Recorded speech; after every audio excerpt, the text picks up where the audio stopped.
ओम शांति। 21 जनवरी की बाबा की मुरली। मीठे बच्चे, सवेरे सवेरे उठ बाप से मीठी मीठी रूह रिहान करो। बाप ने जो शिक्षाएं दी हैं उन्हें उगारते रहो। प्रश्न है, सारा दिन खुशी खुशी में बीते, उसके लिए कौन सी युक्ति रचनी चाहिए? उत्तर, रोज अमृत वेले उठकर ज्ञान की बातों में रमण करो, अपने आप से बातें करो, सारे ड्रामा के आदि मध्य अंत का सिमरण करो, बाप को याद करो तो सारा दिन खुशी में बीतेगा। स्टूडेंट अपनी पढ़ाई की रिहर्सल करते हैं, तुम बच्चे भी अपनी रिहर्सल करो। खुशी में सारा दिन बीते, उसके लिए अमृत वेले उठकर ज्ञान की बातों में रमण करो, अपने आप से बातें करो। तीसरा, सारे ड्रामा के आदि मध्य अंत का सिमरण करो। चौथा, बाप को याद करो। और पांचवा, अपनी रिहर्सल करते रहो तो सारा दिन खुशी में बीतेगा। गीत है, आज अंधेरे में है इंसान, ज्ञान का सूरज चमका दो भगवान। ओम शांति। मीठे मीठे सिकिलदे बच्चों ने गीत सुना। तुम भगवान के बच्चे हो ना? तुम जानते हो भगवान हमको राह दिखा रहे हैं। वह पुकारते रहते हैं कि हम अंधेरे में हैं, क्योंकि भक्ति मार्ग है ही अंधियारा मार्ग। भक्त कहते हैं हम तुमसे मिलने के लिए भटक रहे हैं। कब तीर्थों पर, कहाँ दान पुण्य करते, मंत्र जपते हैं, अनेक प्रकार के मंत्र देते हैं, फिर भी कोई समझते थोड़ी है कि हम अंधेरे में हैं। सोजरा क्या चीज़ है कुछ भी समझते नहीं, क्योंकि अंधियारे में है। अभी तुम तो अंधियारे में नहीं हो, तुम वृक्ष में पहले पहले आते हो। नई दुनिया में जाकर राज्य करते हो, फिर सीढ़ी उतरते हो। इसके बीच में इस्लामी, बौद्धी, क्रिश्चियन आते हैं। अब बाप फिर सैपलिंग लगा रहे हैं। सवेरे उठकर ऐसे ऐसे ज्ञान की बातों में रमण करना चाहिए। कितना ये वंडरफुल नाटक है। इस ड्रामा के फिल्म रील की ड्यूरेशन है 5000 वर्ष। सतयुग की आयु इतनी, त्रेता की आयु इतनी। बाबा में भी यह सारा ज्ञान है ना, दुनिया में और कोई नहीं जानते। तो बच्चों को सवेरे उठकर एक तो बाप को याद करना है और ज्ञान का सिमरण करना है खुशी में। अभी हम सारे ड्रामा के आदि मध्य अंत को जान चुके हैं। बाप कहते हैं कल्प की आयु ही 5000 वर्ष है, मनुष्य कह देते लाखों वर्ष। कितना वंडरफुल नाटक है। बाप बैठ जो शिक्षा देते हैं उसको फिर उगाड़ना चाहिए, रिहर्सल करना चाहिए। स्टूडेंट पढ़ाई की रिहर्सल करते हैं ना। तुम मीठे मीठे बच्चे सारे ड्रामा को जान गए हो। बाबा ने कितना सहज रीति बताया है कि यह अनादि अविनाशी ड्रामा है। इसमें जीतते हैं और फिर हारते हैं। अब चक्र पूरा हुआ, हमको अब घर जाना है। बाप का फरमान मिला है, मुझ बाप को याद करो। यह ड्रामा की नॉलेज एक ही बाप देते हैं। नाटक कभी लाखों वर्ष का थोड़ी होता है, कोई को याद भी न रहे। 5000 वर्ष का चक्र है जो सारा तुम्हारी बुद्धि में है। कितना अच्छा हार और जीत का खेल है।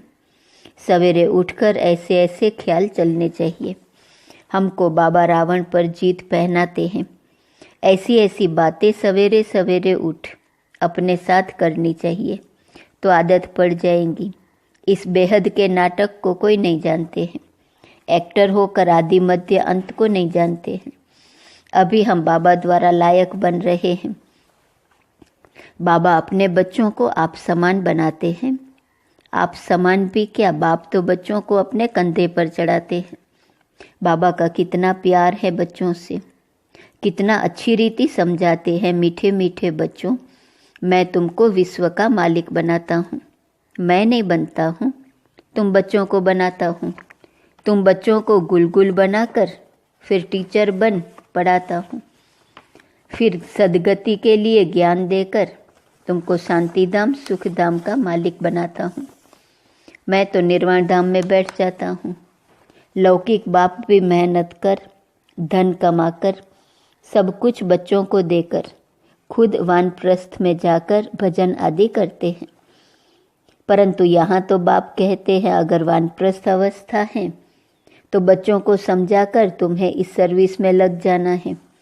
फिर गृहस्थ व्यवहार में फंसना नहीं है। तुम अपना और दूसरों का कल्याण करते रहो। अभी तुम सबकी वानप्रस्थ अवस्था है।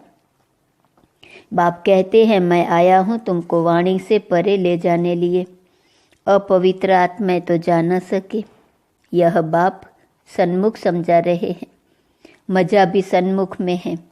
वहाँ तो फिर बच्चे बैठ सुनाते हैं, यहाँ बाप सन्मुख हैं। तब तो मधुबन की महिमा है न। तो बाप कहते हैं सवेरे उठने की आदत डालो। भक्ति भी मनुष्य सवेरे उठकर करते हैं, परंतु उससे वर्षा तो मिलता नहीं। वर्षा मिलता है रचयिता बाप से। कभी रचना से वर्षा मिल न सके, इसलिए कहते हैं हम रचता और रचना के आदि मध्य अंत को नहीं जानते हैं। अगर वह जानते होते तो वह परंपरा चला आता। बच्चों को यह भी समझाना है कि हम कितने श्रेष्ठ धर्म वाले थे, फिर कैसे धर्म भ्रष्ट कर्म भ्रष्ट बने हैं। माया गोदरेज का ताला बुद्धि को लगा देती है। इसलिए भगवान को कहते हैं आप बुद्धिवानों की बुद्धि हो, इनकी बुद्धि का ताला खोलो। अब तो बाप सन्मुख समझा रहे हैं मैं ज्ञान का सागर हूँ, तुमको इन द्वारा समझाता हूँ। कौन सा ज्ञान? यह सृष्टि चक्र के आदि मध्य अंत का ज्ञान जो कोई भी मनुष्य दे न सके। बाप कहते हैं सत्संग आदि में जाने से फिर भी स्कूल में पढ़ना अच्छा है। पढ़ाई सोर्स ऑफ इनकम है। सत्संगों में तो मिलता कुछ नहीं। दान पुण्य करो, यह करो, बेटा रखो, खर्चा ही खर्चा है। पैसा भी रखो, माथा भी टेको, टिप्पण ही घिस जाती। अभी तुम बच्चों को जो ज्ञान मिल रहा है उसको सिमरण करने की आदत डालो और दूसरों को भी समझाना है। बाप कहते हैं अब तुम्हारी आत्मा पर बृहस्पति की दशा है। वृक्षपति भगवान तुमको पढ़ा रहे हैं। तुमको कितनी खुशी होनी चाहिए। भगवान पढ़ाकर हमको भगवान भगवती बनाते हैं। ओहो, ऐसे बाप को जितना याद करेंगे तो विकर्म विनाश होंगे। ऐसे ऐसे विचार सागर मंथन करने की आदत डालनी चाहिए। दादा हमको इस बाप द्वारा वर्षा दे रहे हैं। खुद कहते हैं मैं इस रथ का आधार लेता हूँ। तुमको ज्ञान मिल रहा है न। ज्ञान गंगाएं ज्ञान सुनाकर पवित्र बनाती हैं कि गंगा का पानी। अब बाप कहते हैं बच्चे तुम भारत की सच्ची सच्ची सेवा करते हो। वह सोशल वर्कर्स तो हद की सेवा करते हैं। यह है रूहानी सच्ची सेवा। भगवानुवाच बाप समझाते हैं भगवान पुनर्जन्म रहित हैं। श्री कृष्ण तो पूरे 84 जन्म लेते हैं। उनका गीता में नाम लगा दिया है। नारायण का क्यों नहीं लगाते हैं? यह भी किसको पता नहीं कि श्री कृष्ण ही श्री नारायण बनते हैं। श्री कृष्ण प्रिंस था, फिर राधे से स्वयंवर हुआ। अब तुम बच्चों को ज्ञान मिला है, समझते हो। शिव बाबा हमको पढ़ाते हैं। वह बाबा भी हैं, टीचर सतगुरु भी हैं, सदगति देते हैं। ऊंचते ऊंच भगवान शिव ही हैं। वह कहते हैं मेरी निंदा करने वाले ऊंच ठौर पा नहीं सकते। बच्चे अगर नहीं पढ़ते हैं तो मास्टर की इज्जत जाती है। बाप कहते हैं तुम मेरी इज्जत नहीं गंवाना, पढ़ते रहो। एम ऑब्जेक्ट तो सामने खड़ी है। वह फिर गुरु लोग अपने लिए कह देते हैं, जिस कारण मनुष्य डर जाते हैं। समझते हैं कोई श्राप न मिल जाए। गुरु से मिला हुआ मंत्र ही सुनाते रहते हैं। सन्यासियों से पूछा जाता है तुमने घर बार कैसे छोड़ा? कहते हैं यह व्यक्त बातें मत पूछो। अरे क्यों नहीं बताते हो? हमको क्या पता तुम कौन हो? सुरूढ़ बुद्धि वाले ऐसी बात करते हैं।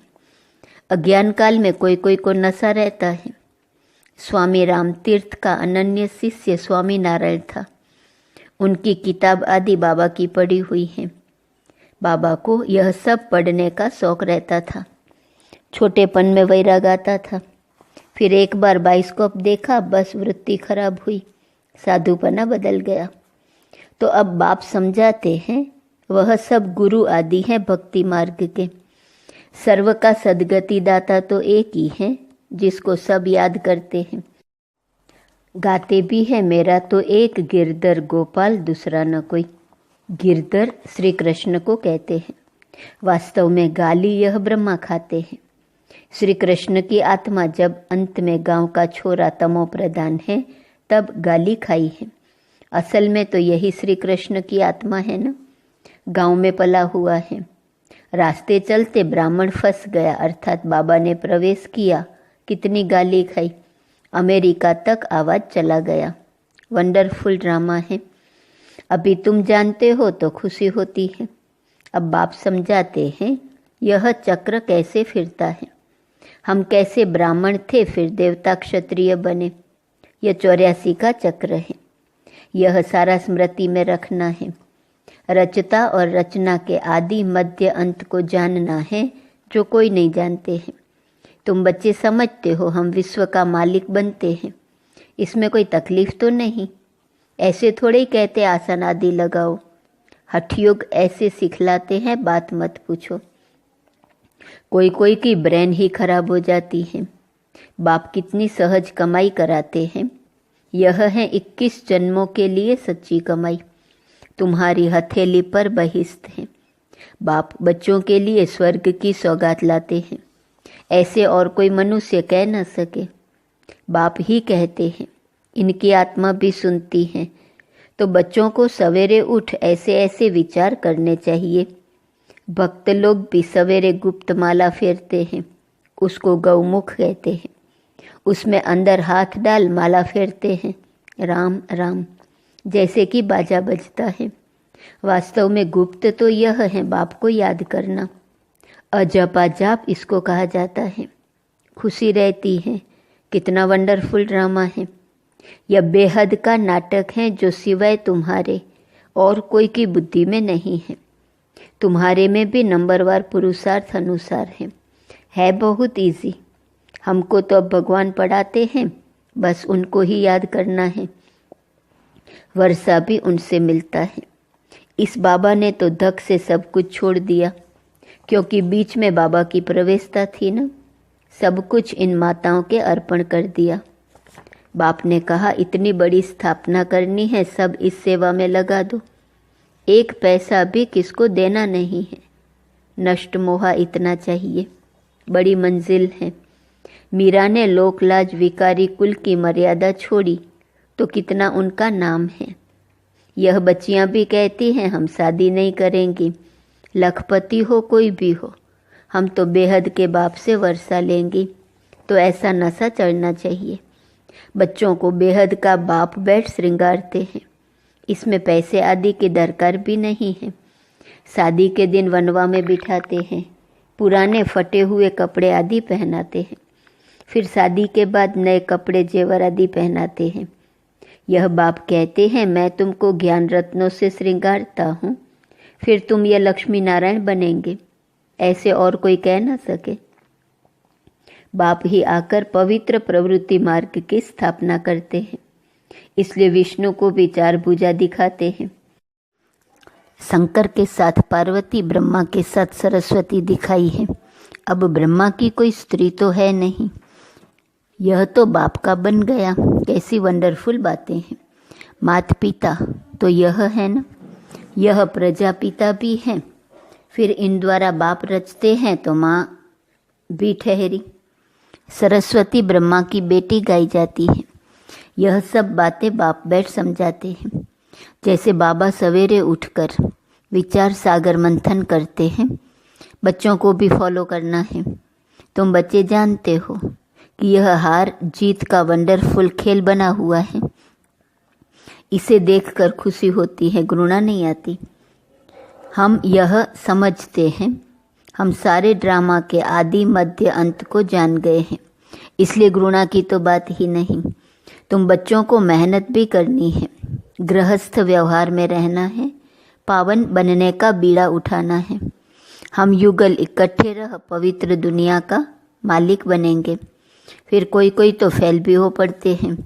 बाबा के हाथ में कोई शास्त्र आदि नहीं है। यह तो शिव बाबा कहते हैं मैं ब्रह्मा द्वारा तुमको सभी वेदों शास्त्रों का सार सुनाता हूँ। श्री कृष्ण नहीं, कितना फर्क है। अच्छा, मीठे मीठे सिकीलते बच्चों प्रति माता पिता बाप दादा का याद प्यार और गुड मॉर्निंग। रूहानी बाप की रूहानी बच्चों को नमस्ते। रूहानी बच्चों की रूहानी बाप को नमस्ते नमस्ते नमस्ते। धारणा के लिए मुख्य सार, पढ़ाई पर पूरा ध्यान देना है। ऐसा कोई कर्म न हो जिससे बाप, टीचर और सतगुरु की निंदा हो। इज्जत गंवाने वाला कोई कर्म नहीं करना है। दूसरी पॉइंट, विचार सागर मंथन करने की आदत डालनी है। बाप से जो ज्ञान मिला है उसका सिमरण कर अपार खुशी में रहना है। किसी से भी घृणा नहीं करनी है। वरदान, संपूर्णता की रोशनी द्वारा अज्ञान का पर्दा हटाने वाले सर्च लाइट भव। अभी प्रत्यक्षता का समय समीप आ रहा है, इसलिए अंतर्मुखी बन गुह्य अनुभवों के रत्नों से स्वयं को भरपूर बनाओ। ऐसे सर्च लाइट बनो जो आपके संपूर्णता की रोशनी से अज्ञान का पर्दा हट जाए, क्योंकि आप धरती के सितारे इस विश्व को हलचल से बचाए सुखी संसार, स्वर्णिम संसार बनाने वाले हो। आप पुरुषोत्तम आत्माएं विश्व को सुख शांति की सांस देने के निमित्त हो। स्लोगन, माया और प्रकृति की आकर्षण से दूर रहो तो सदा हर्षित रहेंगे। आज का स्वमान, मैं मनसा दुआएं देने वाली हूँ। अव्यक्त इशारे की पॉइंट, जब मनसा में सदा शुभ भावना व शुभ दुआएं देने का नेचुरल अभ्यास हो जाएगा तो मनसा आपकी बिजी हो जाएंगी। मन में जो हलचल होती है उससे स्वतः ही किनारे हो जाएंगे। अपने पुरुषार्थ में जो कभी दिल शिकस्त होते हो वह नहीं होंगे। जादू मंत्र हो जाएगा। ओम शांति।